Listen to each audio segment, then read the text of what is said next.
Friends, there are two countries on the world map whose histories are so deeply connected that it is almost impossible to view them separately. On one side is China, one of the world's most powerful nations. On the other side is Mongolia, a vast land with a population of only a few million. But here's the surprising fact. At one time, it was the Mongols who ruled China. And today, one part of the Mongol homeland exists as the independent nation of Mongolia, while another part is known as China's Inner Mongolia. How did this happen? Why are the descendants of one of the most feared warrior nations in history divided into two separate regions today? In this video, we will explore the thousand-year history of China and Mongolia, including wars, betrayals, the rise and fall of empires, and the untold story of their relationship in the modern world. Watch until the end, because we will discuss a fascinating question. Could the Mongol people ever be united again in the future?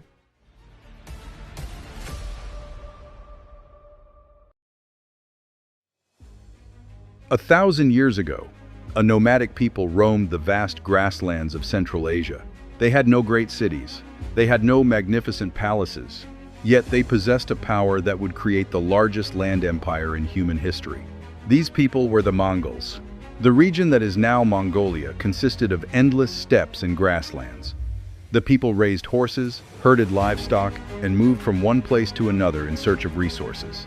For centuries, Chinese rulers feared these nomadic tribes living beyond their northern borders. This fear led to the construction of one of the most famous structures in the world, the Great Wall of China. The wall was built not only for defense, but also to prevent invasions by northern nomadic groups. However, history was about to introduce a man who would make even this massive wall seem powerless. The rise of Genghis Khan. Around the year 1162, a child was born. His name was Temujin. No one could have imagined that this boy would one day become one of the most feared conquerors in history. Genghis Khan. Temujin's childhood was filled with hardship. His father was killed. His family was abandoned and isolated. He grew up surrounded by hunger, poverty, and constant conflict.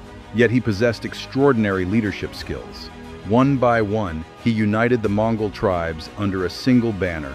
In 1206, he was granted the title Genghis Khan and established a unified Mongol state. Then began one of the most astonishing military campaigns in human history. China, Central Asia, Russia, and Persia. Everywhere, people heard the thunder of Mongol horsemen. Within just a few decades, the Mongols built the largest contiguous land empire the world had ever seen. When the Mongols ruled China, after Genghis Khan's death, his descendants continued expanding the empire. His grandson, Kublai Khan, opened a new chapter in history. He conquered the Chinese throne and established the Yuan Dynasty. For the first time, all of China came under Mongol rule. Beijing became the capital. It was during this period that the famous traveler Marco Polo is believed to have visited China. However, nothing lasts forever. Over time, the Mongol rulers lost the support of many Chinese people. Rebellions began to spread. In 1368, the Yuan dynasty collapsed. The Mongol rulers retreated to the northern steppes. China once again returned to native Chinese rule. Inner Mongolia versus Outer Mongolia. Now comes the most important question. If the Mongols are one people, why are they divided today? The answer lies in the era of China's Qing Dynasty. Between the 1600s and 1900s, the Qing Empire gradually established control over Mongol territories. The Mongol lands were then divided administratively. The southern region became known as Inner Mongolia. The northern region became known as Outer Mongolia. As time passed, this division grew deeper and more significant.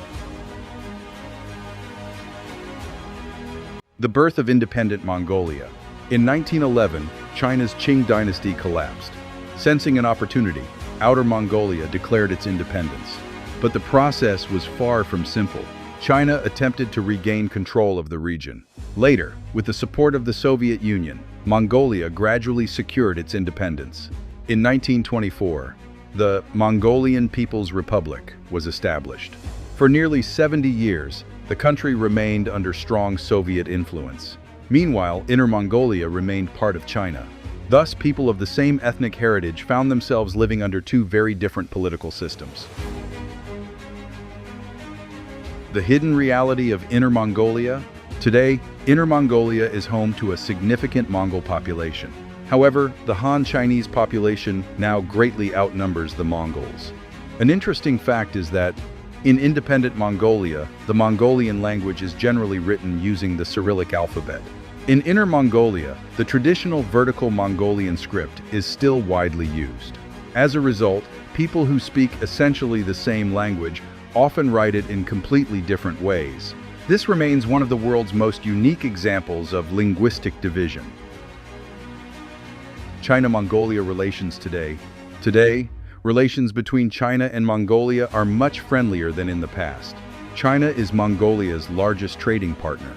A large portion of Mongolia's coal, copper, and mineral exports are sold to China. The two countries also cooperate on infrastructure and economic development projects. Yet the memories of history have not completely disappeared. Many Mongols remain proud of their imperial heritage. For China, the history of the Mongol Empire represents both a source of pride and a complex historical legacy. Just think about it. At one time, the center of the world's most powerful empire was Mongolia, a people who shook China, Russia, Central Asia, and even Europe. Today, one part of that nation exists as an independent country. Another part has become integrated into the world's most populous nation. Will this historical division ever change? Could Inner Mongolia one day unite with independent Mongolia? Or will the story of one people, two countries remain forever frozen in the pages of history? Let us know your thoughts in the comments below.